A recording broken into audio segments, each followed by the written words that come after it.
Antes de mais, gostava mesmo de agradecer pelo convite que nos foi endereçado uma vez mais para estar aqui discutindo assuntos candentes do nosso belo Moçambique.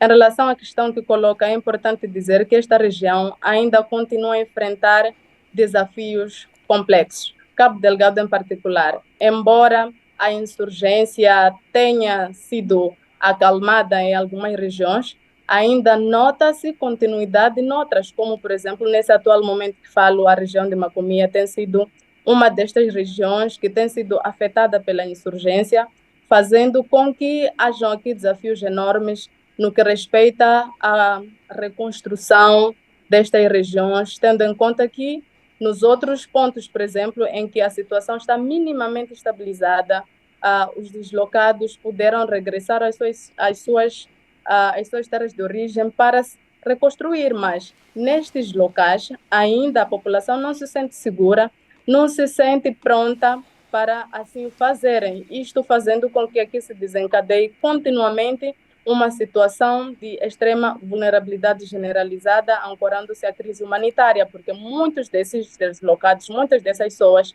pararam de receber ajuda humanitária, porque quando aqui estiveram, a princípio, deslocados e orientados para vários centros de acolhimento, recebiam ajuda diversa, não é?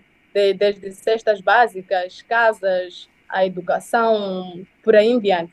Mas agora, todas estas ajudas foram canceladas e estes estão à sua própria sorte, fazendo com que estas aqui, uma vez mais, a desrespeitar-se um dos direitos fundamentais, que é uma vida com dignidade. E falando nisso, vida com dignidade, Palmira, as Nações Unidas recentemente estimam que a insegurança alimentar agravada pelo El Niño em Moçambique atingiu níveis sem precedentes, ameaçando quase 5 milhões de pessoas no cenário de seca e de falta de financiamento internacional para apoio no terreno. A Palmira já vinha falando dessa dificuldade financeira que muitas pessoas deslocadas em Cabo Delgado enfrentam.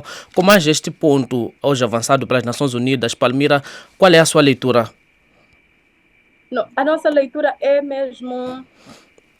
Nós olhamos este fato com grande preocupação, porque estas realmente são as realidades que se vivem em Moçambique, em particular na região norte, onde a maior parte da população não tem escolaridade, significando que este extrato social não tem bases de subsistência.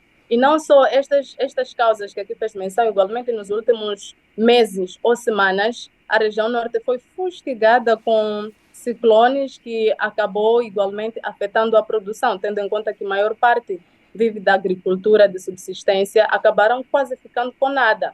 E olhamos isto, como dizia antes, com grande preocupação, porque estamos aqui perante uma realidade que deixa milhares de pessoas numa situação de incerteza. Incerteza, não sabem se vão continuar a viver ou não.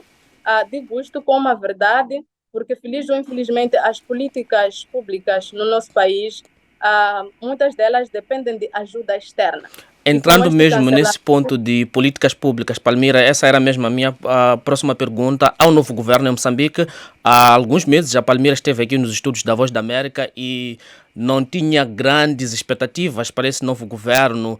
A sua opinião, Palmira, depois desses primeiros dias de governação de Daniel Chapo e o seu novo governo, a sua opinião mudou ou continua a mesma em relação a este novo governo moçambicano?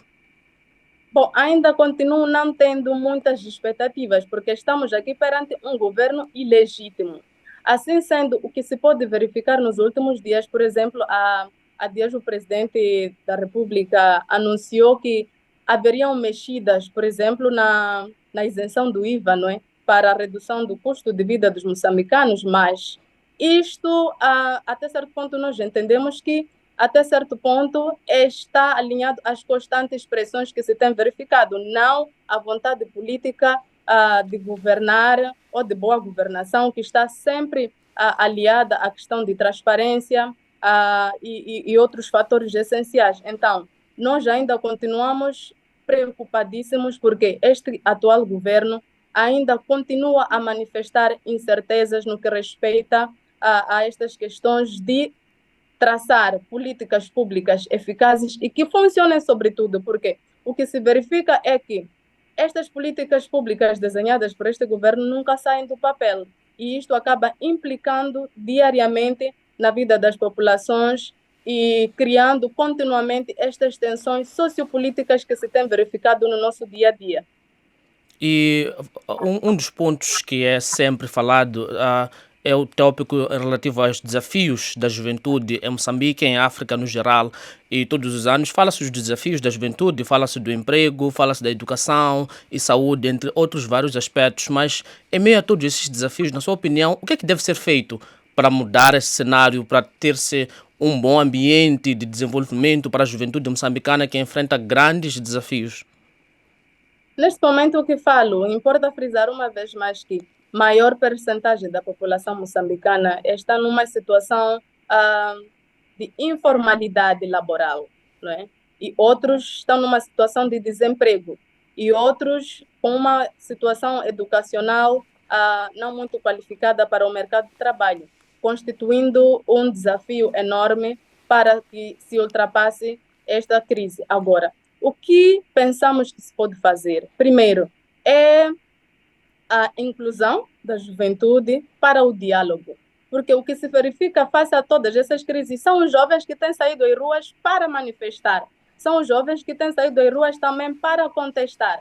E se contestam, estão a contestar por melhores condições de vida, estão a contestar por mudanças, estão a contestar por transformações a todos os níveis que impactem positivamente a sua vida e se revejam com esperança de uma vida melhor, com esperança de um futuro melhor, com esperança na construção de um Moçambique melhor.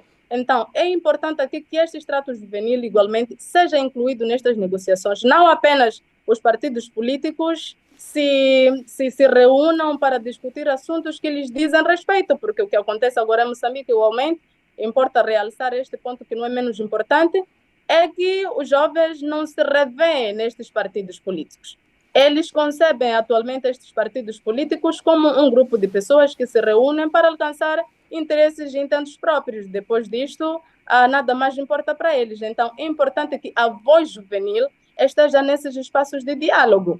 Igualmente, é importante que as poucas oportunidades na área dos jovens que existem neste país sejam inclusivas, porque o governo ou o regime do dia tem sim criado, através de apoios internacionais, algumas iniciativas. Uma delas é o Agora Emprega, por exemplo, que tem em vista beneficiar ou financiar algumas iniciativas juvenis, como o empreendedorismo. Mas estas iniciativas não têm sido abrangentes, o que significa que estas iniciativas têm sido para os jovens pertencentes a grupos partidários. Falo concretamente da OJM, do CPJ, o Conselho Provincial de Jovens, do CDJ, porque são estes grupos, são estas instituições, são estes conjuntos de jovens que apoiam o regime. Então, os que não apoiam, os que não se identificam, acabam sendo marginalizados. Muito obrigado, Palmira, pelo seu tempo. Espero voltar a conversar com a Palmira das próximas vezes sobre os desafios que a juventude moçambicana enfrenta, a juventude moçambicana, a juventude africana no geral